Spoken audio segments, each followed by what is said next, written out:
Bon, on est encore sous le choc du film un petit peu, vous l'êtes. On va pas repartir sur beaucoup de choses. Je voudrais rebondir, Patrick, sur une des phrases du film, dit par un des acteurs.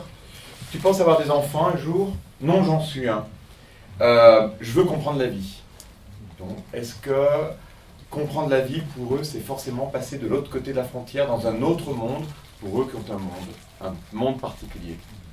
En tout cas, je ne répondrai pas pour eux. Hein. Donc Non. je ne donnerai pas la réponse, je ne l'ai pas. Ce que je peux dire, je crois que c'est Nikolai le travesti qui a dit ça. Exactement, oui. Et Nikolai, il fait partie de la bande, il a une place spéciale. Et je ne l'ai pas bien vu au début, ça ne se voit pas dans le film, mais il est moins sympathique que les autres. Je sais pas, il a un truc plus dur aussi. C'est aussi le seul qui sait lire et écrire, il est un peu différent. Et c'est mon assistante, j'avais une assistante absolument extraordinaire qui m'a beaucoup aidé sur le film. Et elle m'a dit attention Nikolai. Et au montage, Nikolai c'est celui qui dit des choses en fait. C'est le seul qui dit. Alors que tous les autres, moi j'aime beaucoup, hein, je pense, c'est pour ça que j'ai fait le film, ça tourne, ça blabla. Et Nikolai tout à coup il donne des claques comme ça. Et comme cette phrase, nous sommes des enfants, j'aurais dit une évidence. Et d'ailleurs pour revenir à cette phrase, j'avais beaucoup plus l'impression de faire un film sur des enfants que sur des prostituées, quoi. Et voilà, je crois que c'est un film sur des enfants, plus ou moins. Dans le film, il est beaucoup question d'argent, et du coup, je voulais savoir combien vous les avez payés, en fait. Alors, c'est évidemment une question essentielle. Je la connais, j'ai la réponse. Ou pas. Hein? Ou pas. C'est absolument essentiel. C'est-à-dire, l'État nous paye pour faire des films, vous avez payé votre entrée, moi j'ai eu un salaire, j'ai pris leur temps de travail, et l'argent est important. Donc, évidemment, il était clair qu'ils allaient être payés. Combien, je ne vais pas vous dire, je ne vous demande pas votre salaire non plus. Par contre, la question était comment payer des gens qui... Comme j'ai dit au début, j'ai une énorme affection pour eux, et donc tout mon travail était toujours un mélange entre faire le film ensemble et en même temps les protéger, genre faire en sorte qu'ils puissent dire non. Donc on avait énormément de stratagèmes qui n'étaient pas très réfléchis, qui étaient totalement intuitifs, mais donc c'en était... Comment faire payer des gens qui pour 20 € feraient à peu près tout ce que vous voulez.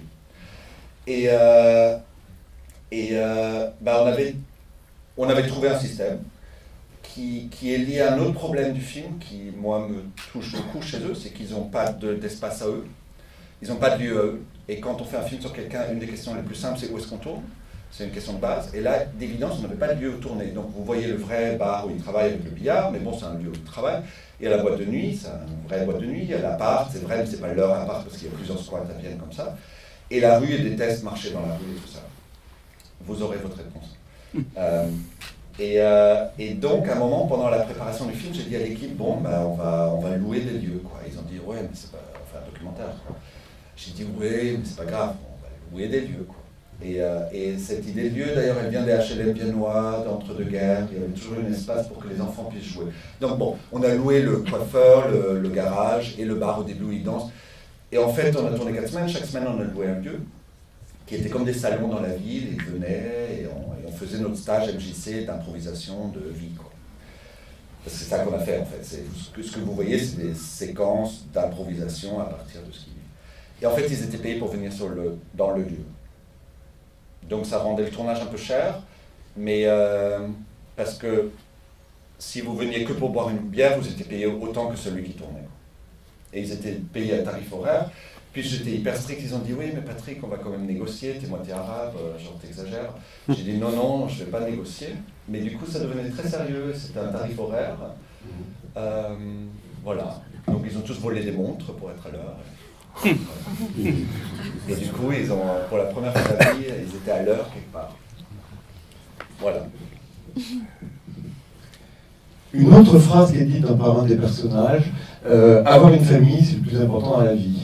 Sont-ils prêts à tout faire, justement, pour avoir cette famille et retourner? Ils ont tous l'espoir, sur le tournage, vous avez tous senti tu as tous senti qu'à un moment, ils veulent repartir ils venaient là un certain temps, et que c'était pour un temps défini, et qu'il va repartir après, comme dans le film, on s'aperçoit quelque chose qui va rester. C'est dans la question d'actualité sur les migrants. Vont-ils rester, vont-ils repartir une fois que tout va se passer ou pas? C'est un petit peu ce qui est sous-jacent dans le film. Alors, je vais répondre Quand c'est un film un peu sur le mensonge, Ouais. et ici pour tout le monde, ment, tout le monde. Ouais, C'est dans les deux sens. ouais. Je vois deux questions. Mais d'évidence, le temps n'est pas défini. Et comme vous avez vu, le temps, il est un peu à l'arrêt dans ce monde. Et c'est pas le film qui est à l'arrêt, c'est pas moi qui volontairement, je me suis dit, ah, je vais faire chier le public, on va tourner en rond. C'est vraiment un temps dans un présent. Et en même temps, ce présent, il est euphorique comme la jeunesse, et en même temps, il est morbide, quoi. Donc, oui, ils rentrent, mais aussi ils reviennent, et puis ils re-rentrent, et puis ils reviennent. Et maintenant, quand je les vois à Vienne, ils reviennent, ils disent, ah, on va repartir. Et là, il y avait le 8 mars récemment, donc ils m'ont dit, oui, on va tous en Bulgarie, parce que fête des femmes, on va tous revenir. Donc c'est à l'arrêt, une sorte de boucle comme ça, une boucle permanente. Et l'autre chose que je voulais dire, tu avais posé une première question, la famille. La question que je me suis posée, je n'ai pas du tout la réponse, mais je ne sais pas où ils jouent plus en fait, et où est le vrai, j'ai jamais su. Parce que je trouve quand ils parlent de la Bulgarie, quand ils me parlent de leur femme et d'enfants, ils jouent un rôle aussi là-bas, ils jouent le père, c'est un autre rôle. Alors c'est un autre rôle que l'objet sexuel. J'ai été marié à 16 ans, et ma femme, j'ai vu 2 fois. Donc 2 ou 3 fois, donc la réponse est aussi là. Moi j'aime bien quand Stéphane, j'adore Stéphane avec les grandes lèvres, il me dit « Oh j'ai pas de problème à Vienne, j'ai que des problèmes en Bulgarie avec ma femme. » Et oui. Toutes les échelles, voilà. C'est le vrai, le faux, où sont les drames, c'est très mystérieux. On en oublie d'ailleurs que c'est un documentaire tout le long, on a l'impression que c'est une fiction, et à certains moments on le rappelle à la réalité quand on voit certains des personnages qui regardent la caméra et on s'est dit ah oui tiens, là il y aura quand même une sorte de documentaire. Où est la frontière entre fiction et documentaire? Vraiment, c'était voulu comme une fiction, vraiment, ou un vrai documentaire dès le départ. J'en sais rien, avec toi. J'en sais rien. C'est-à-dire, moi j'ai rencontré ces gens et après je ne me suis pas posé de questions. Il était clair que je n'allais pas leur écrire un scénario et qu'ils n'allaient pas l'apprendre à jouer, ça n'était pas possible. Puis je ne savais même pas quoi écrire, je trouvais eux plus excitants que toutes les idées que je pouvais avoir. Et puis d'autre part, comme vous voyez, tout est jeu, quoi. Genre, déjà, prenons la base, la prostitution est un jeu. On joue un désir pour quelqu'un, pour de l'argent. Donc déjà, on se met... Puis il maîtrise certains codes gays, mais d'une époque vraiment étrange, quoi. Toute cette question de panique, la veste en cuir, les dangers, tout ça. Bon, et ça joue tout le temps, et entre eux, ça joue tout le temps, ils s'écoutent jamais, c'est que des surenchères de « viens, je t'en fais plus », quoi. Et je crois que c'est ça qui m'a plu, c'est alors comment ils sont pas... Faire un film pour dire qu'ils sont victimes de leur vie, ça n'a aucun intérêt. Genre oui, on peut le faire, et très bien, on aurait été tous super rassurés, il y a des gens qui ont des vies dures. Mais est-ce que c'est pas beaucoup plus fort de voir comment ils font avec la vie, comment ils font avec le réel, comment ils sont acteurs de leur vie et comment ils sont acteurs finalement. Et c'est ça que je voulais filmer. C'est ça qui m'a impressionné chez eux. C'est leur force et leur créativité et comment ils gèrent leur vie quand même. Et comment ils ont une façon très à eux de gérer leur vie. Et donc j'ai trouvé cette forme hybride qui n'est pas du tout très volontaire. C'est la lumière par exemple. Bien sûr, il y a des références, elles sont évidentes, mais on s'en fout. Je ne suis pas là pour dire que j'ai vu Fassbinder. Mais Fassbinder m'a plutôt aidé à faire le film. Le bar où il travaille, il a cette colorimétrie déjà, donc je l'ai déjà prise là. Et puis deuxième chose, je leur ai promis on allait faire un beau film. Ils ont dit oui, on fait un beau film, on est beau. Alors j'ai dit oui, qu'est-ce que faire un film avec des garçons de 18 ans qui n'étaient jamais au cinéma? Il fallait au moins que le plateau ressemble à du cinéma. Donc il y avait machine à fumer, chauffeur... toute une équipe technique assez chargée. Ouais, on faisait cinéma quoi. On avait des claps, totalement inutiles parce que de nos jours on n'a plus besoin de claps. Mais c'est là on a joué à cinéma et en gros, je voulais toujours leur dire, la caméra d'abord elle est atroce, hein. La caméra d'abord c'est la police, c'est l'aveu. Si je vous filme, d'abord tu crois, merde, il va falloir que je dise une vérité, il faut que j'avoue quelque chose. Et moi l'aveu, je m'en fous des chiffres. Ce qui me plaît, c'est comment ils en parlent. Et donc, mais si je leur aurais dit, ah, je te filme là, mais tu peux mentir, raconte ce que tu veux, c'est totalement théorique, on ne peut pas faire ça. Mais si je t'éclaire en rose, en vert, et au pif, on met de la fumée, et au pif, on met... Tiens, mettons là, il vient... Ben ok, mais tout est tellement top, allons-y, quoi. Et je pense qu'ils ont saisi très vite qu'on allait vraiment faire un film ensemble. C'est-à-dire qu'il y a quelque chose qu'ils n'allaient pas être nuls devant la caméra. L'absence totale de scènes pornographiques ou montrant des sexes, montrant en action, c'est à tout moment où on va les voir basculer, d'où ce côté-là. C'était volontaire, ou ça a été quelque chose qui était imposé, je sais pas, par la production, on raconte souvent que c'est un... Non, le monde est plus clair que ça. Alors c'était la chose la plus facile à faire, tout le monde était prêt, les clients et tout ça. Et la production, tous les jours, parce que donc, on tournait que de nuit, parce qu'ils vivent que de nuit. Et donc, tous les matins, je dormais très peu, n'importe. Et la production m'a appelé, tu as tourné la scène de sexe? Tu as tourné la scène de sexe? J'ai dit, mais je ne vais jamais la tourner. Genre, c'était clair, c'est clair. Encore un mensonge, quand Et c'est parce que les producteurs étaient plutôt pour et ils pensaient, oui, au montage, on peut la couper. Mais moi, je ne crois pas qu'au montage, on peut la couper. Il y a deux choses très simples. C'est des gens que j'apprécie. Et il y a un sentiment amical, on va dire. Et moi, mes amis, je les filme pas au sexe déjà. Déjà. On les filme à courir dans les... Et je pense que c'est un contrat entre nous. Eux, ils sont très sexuels. Ils m'ont beaucoup dit, ouais, viens, on fait la scène de sexe et tu me payes 50 € de plus, il n'y a pas de problème. Et tout ça. Mais je leur ai dit, non, mais on avait un autre compte. On fait autre chose, quoi. Et cette autre chose a fait qu'ils sont restés avec nous, quoi. Parce qu'il y avait le mystère, qu'est-ce qu'on va faire ensemble? Et puis, je me suis dit, bon, s'il y a une chose que le spectateur arrive à imaginer, c'est le sexe, quoi. Genre, on fait ça toute la journée, donc... Surtout qu'il est décrit de façon admirable. Quand il est décrit, on a l'impression d'y être. Moi, je pleure de rire ou je pleure tout court quand il s'appelle Hassen, imite le client qui pleure parce qu'il s'en va, on va dire comme ça. Et le client qui dit non, reviens. On a une question, une intervention ici.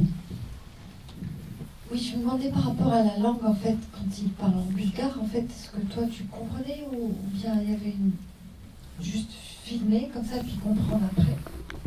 Alors c'est beaucoup plus compliqué que ça, ils parlent 4 langues en permanence, et il n'y a vraiment que eux qui se comprennent. C'est vraiment, ils ont un un truc entre eux, qui est bulgare, romani, des mots turcs, mais très très mal maîtrisés, avec du dialecte viennois sexuel.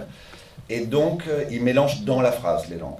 Et au début, j'avais un jeune étudiant, assistant, qui était bulgare, et qui était là pour me traduire. C'était au début l'idée, quoi. Et donc j'ai demandé, le premier jour de tournage, la première nuit, les garçons, bon, s'il vous plaît, parlez bulgare. Ils ont dit, oui, on t'a promis, on fait en bulgare, et tout ça. Donc ils sont assis là, ils disent leur truc ultra sexuel en bulgare, ils ont l'air d'enfant de cœur, parce que le bulgare, c'est plutôt leur langue la plus... officielle, la moins organique, quoi. Et moi, j'avais derrière moi un traducteur, il était plus petit comme ça, et il me soufflait tous ces trucs ultra sexuels en permanence dans l'oreille. Mais il n'arrivait pas à suivre, parce que ça allait très très vite, quoi, et très très hardcore, il faut le bon en traduction sexuelle. Et donc j'avais l'impression d'être en même temps à l'ONU, je sentais rien, genre c'était très très compliqué. Et j'ai dit à l'équipe, mais vous savez quoi, ce qu'on va faire, c'est, on les connaît, je les connaissais assez, j'allais pas faire un film, on peut en parler après, mais donc c'est pas l'aveu, j'allais pas creuser quelque chose, et puis ça marche pas comme ça avec eux. Allez, on va pas les comprendre. Donc on a tout tourné sans les comprendre. Et on a compris, au montage, on a traduit pendant 2 mois, quoi. J'avais 5 traducteurs pour chaque langue, mot à mot, pour trouver une phrase toute simple. Mais ça aussi, peut-être, alors faut pas être naïf, hein, c'est pas la démocratie un film, c'est moi qui ai fait un film, c'est moi qui l'ai monté, c'est moi qui vous le montre. Mais j'ai tout mis en place pour qu'ils puissent résister. En gros, ils avaient la langue et nous, on avait la caméra. Donc il y a des journées, ils les ont foutus en l'air, volontairement. Ils n'en avaient pas envie, ils voulaient payer pour faire, mais ils comptent, par exemple. Ils disent, ils sont chiants aujourd'hui, viens, on compte. Alors que nous, on avait un décor monstre qu'ils avaient demandé. Je faisais toujours ce qu'ils voulaient. On a toujours fait ce qu'ils voulaient. Donc ils demandent un décor, ou des voitures, genre on ne voit pas tout dans le film. Et donc, toutes les scènes sont des surprises. La moto, c'est une des plus grosses surprises, ou le coiffeur. C'est-à-dire, la moto, c'est comme vous avez vu, ils aiment bien la moto, les voitures. Donc Stéphane et Vassili me demandent, viens, on fait un truc avec des motos et tout ça. Je dis, super, on va trouver un beau garage et tout ça. Donc on va voir le beau garagiste, genre le beau garage avec le garagiste pas très beau. Et je lui dis, je fais un film sur les mecs durs à Vienne qui aiment les motos et tout ça. Il dit, super. Voilà. Donc tout le monde est hyper ok, il nous fait rien payer, super, on arrive, super, ça commence bien. Les garçons très déçus parce que j'avais pas loué de voyage, quoi. C'est-à-dire, ils ont le permis, on pouvait pas louer, et c'est des motos hyper chic et tout ça, donc c'est n'importe. Et donc les garçons, moto, très bien. Et ils s'ennuient très vite. Et donc Stéphane dit, on est un peu fatigué, est-ce qu'on peut s'allonger? Et on dit, ok, c'était tout ce que vous voulez. Et donc ils s'allongent et ça devient ça, quoi. Ça devient, je veux manger tes lèvres. Et nous, on ne comprenait pas ce qui s'est dit, mais évidemment, la scène était étrange. Ils étaient par terre dans un garage avec le garagiste qui crisait à côté. Heureusement qu'il y avait mon assistant qui lui a dit non, mais c'est vraiment des mauvais garçons, ça se voit pas. Donc tout était un peu comme ça, quoi. Et le coiffeur, c'était Nikolai, le travesti, qui rêve de devenir coiffeur. Donc on lui a loué un seul salon de coiffure. Et il est amoureux de Hassen, mais Hassen ne le sait pas. Donc Hassen a dit oui, je le fais, mais si je peux le faire à l'américaine. J'ai dit à l'américaine, super. Nous, on éclairait au pif. Eux, eux, ils ont un sens de l'image, du jeu, de la mise en scène de soi, de la lumière. Je ne sais pas comment ils ont fait d'être toujours dans la lumière. Vraiment, j'imagine parfois, j'aurais dit attention, tac, tac. Moi, je ne foutais pas grand-chose, hein. J'étais un peu animateur de salle, mais c'est tout, quoi. Et puis au coiffeur, donc Hassen n'a pas supporté que l'autre lui coupe les cheveux sans savoir couper les cheveux, blablabla. Et ça devient ça, quoi. Bah, si on ne se coupe pas les cheveux, qu'est-ce qu'on fait? Bah, allez, dansons un peu, quoi. Et nous, c'était très beau de faire ce film, très beau. En documentaire, on peut faire ça coûte pas si cher, tout le monde s'en fout un peu. Donc on peut changer de méthode, on peut inventer une méthode. Et là, c'était la méthode, sincèrement, j'étais assis ou debout, et parfois je disais, allez, un peu plus dynamique, mais je savais même ce que je faisais, quoi.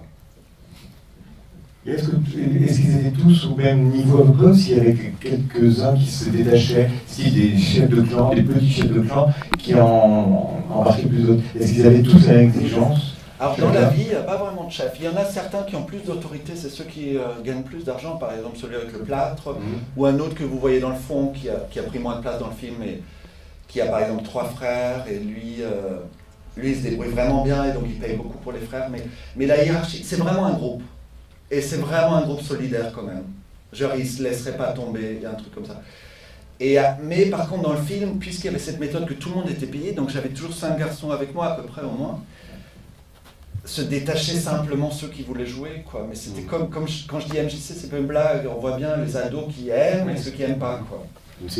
Et là, Stéphane, bon, je parle souvent de Stéphane, mais je pense, il m'a offert un truc dingue. Il m'a offert le film, quoi. Et il est un grand acteur. Parce qu'est-ce qu'un grand acteur? C'est pas quelqu'un qui sait imiter la tristesse ou l'amour, ça on s'en fout, ça on sait tous faire dans la vie aussi. Mais c'est quelqu'un qui sait inventer des mouvements, quoi. Les grands acteurs, ils ont inventé des mouvements aussi. Et lui, quand il fait l'ivresse au début, alors j'imagine, vous êtes troublé, vous vous dites, mais on est dans quel film, ils ont fait des livres, non, on s'en fout de tout ça. Vous avez jamais vu un mec ivre comme ça, et en même temps, il est le plus ivre qu'on ait vu, quoi. Et il bouge, et je lui ai rien dit. On était au Danube, évidemment, on les a conduits au Danube. Ils ont dit, viens, aujourd'hui, on fait un truc dehors. Et je crois que c'était moi, j'ai dit, bon, imaginons qu'il y a un bateau, là. MJC, quoi. Et l'autre dit, ouais, mais je veux pas jouer normal, ça va être chiant, donc je fais ivre. Et ça devient ça. Et après, ils ont vu qu'on pouvait faire des prises. Donc, je sais pas où est fiction, documentaire, je pense que c'est vraiment...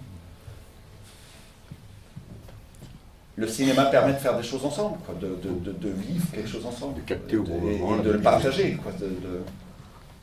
Voilà. D'autres remarques? Il y a une question ici.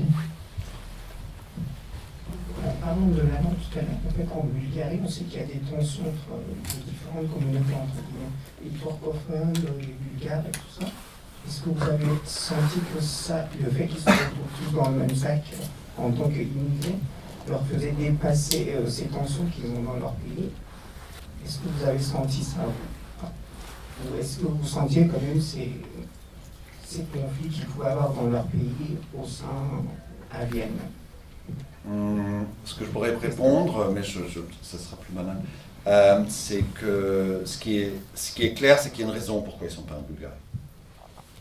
Alors il y a d'une part, ça parlons après, mais il n'y a vraiment pas d'issue en Bulgarie pour eux. Ils n'ont pas de place dans la société bulgare.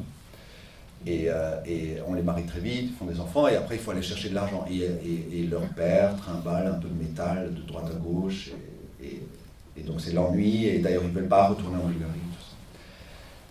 Donc oui, je me suis intéressé à la place des Roms dans la société bulgare. Et il y avait des élections à cette époque, c'est très, très étrange.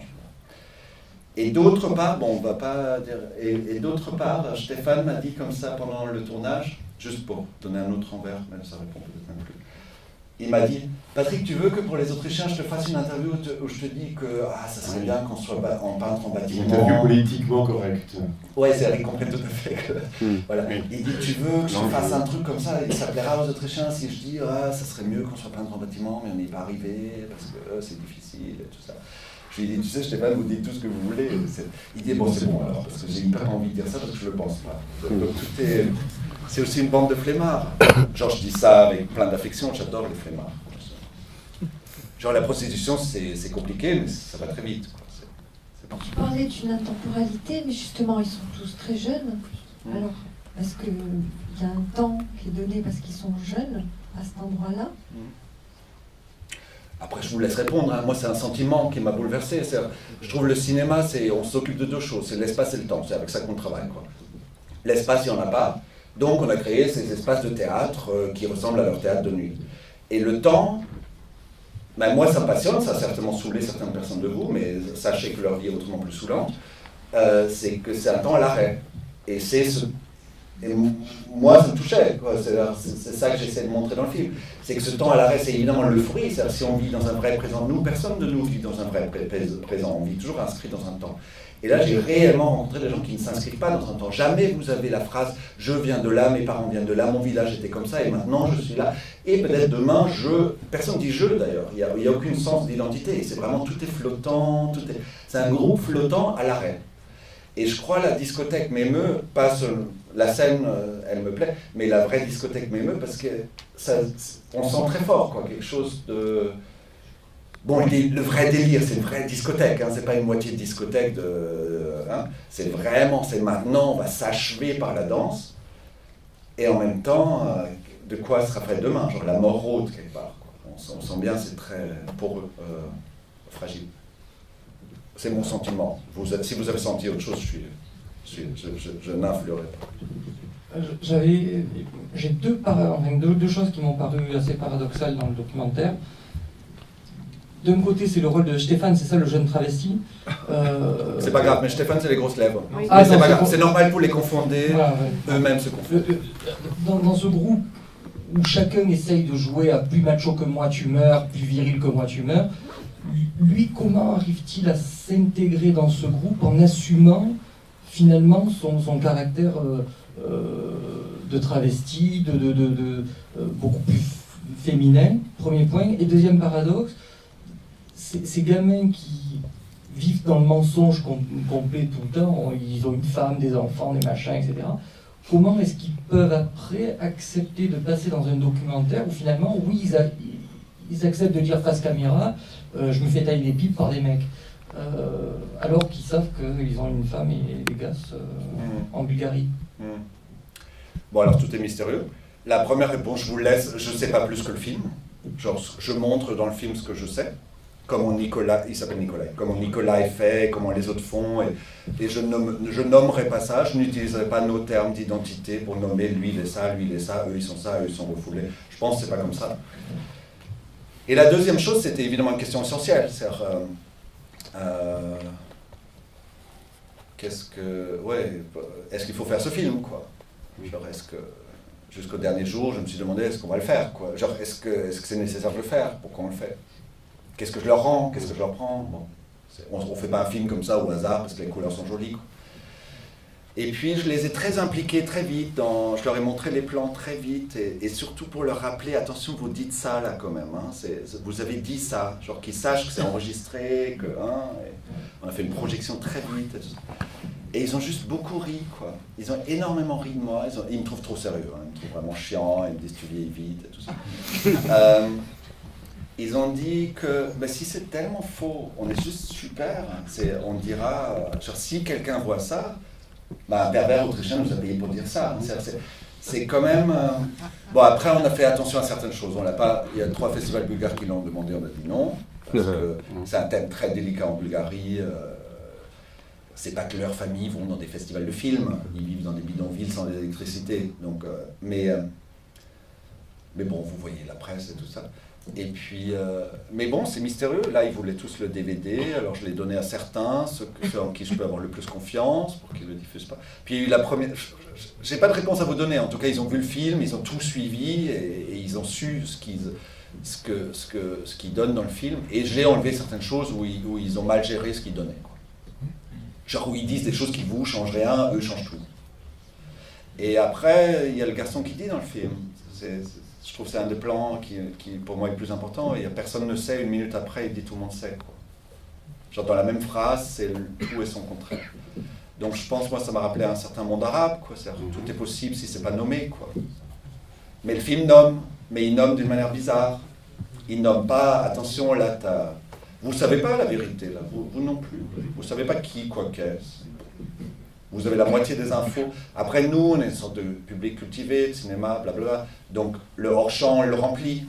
vous imaginez le contraire très vite. Non, je pense. Genre, je ne me suis pas dit, ah tiens, je vais enlever la misère. Je pense que la misère, on la voit, on la devine, on voit comment elle remonte en surface. Où c'est très sombre. C'est un monde très sombre, mais c'est aussi un monde très très joyeux.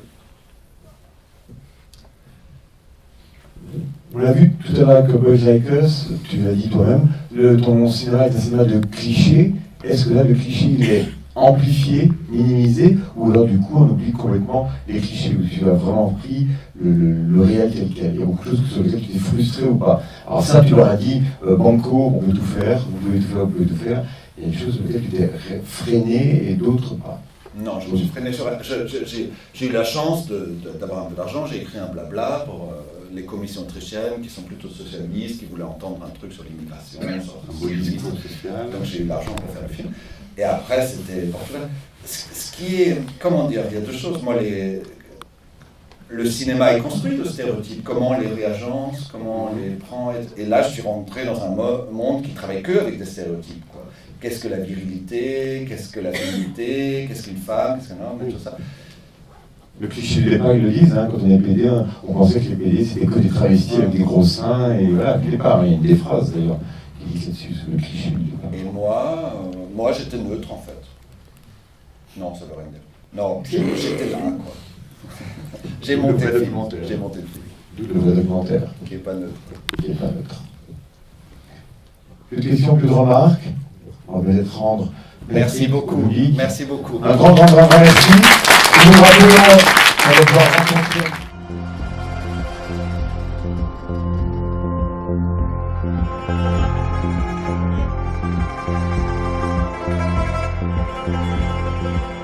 Blazen Massage 130. Ja. Okay, schon gut, ja. Kein Problem.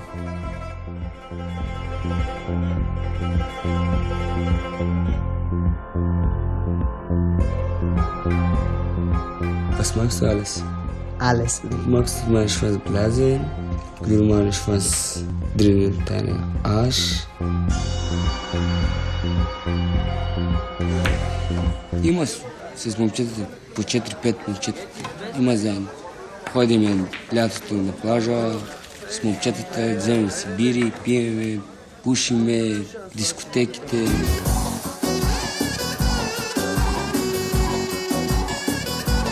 Последният ми клиент беше за 240 евро.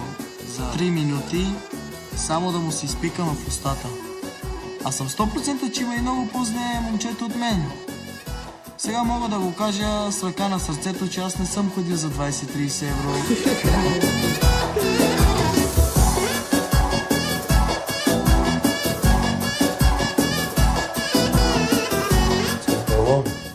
Само с балон. Има свалба.